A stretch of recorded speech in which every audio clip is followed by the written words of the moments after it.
सुन्तला नि फलेछ अरे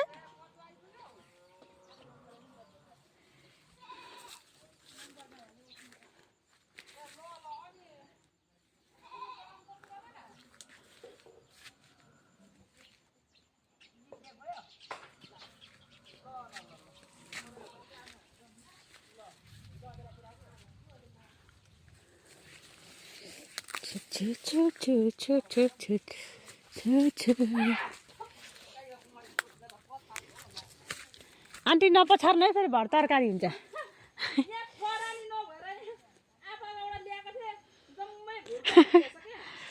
अनि कुखुराहरूको कामै त्यही हो नि त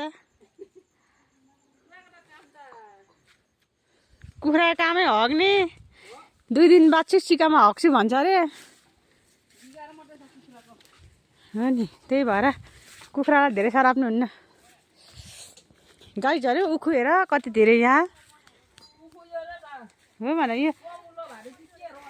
हो है यो कमल खालको उखु भएको भए चाहिँ केरा घारी त्यस्तै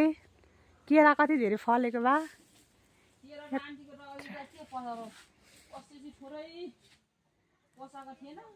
के गर्नुभयो त सबै पाकेर खाइसक्नु भएको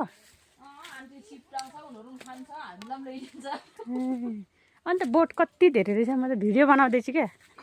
मेरो साथीहरूले देखाउनु पर्यो भनेर यत्ता तर केरा माथि रहेछ सुँगुर यहाँ रहेछ माथि कापमा देखिरहेछ केरा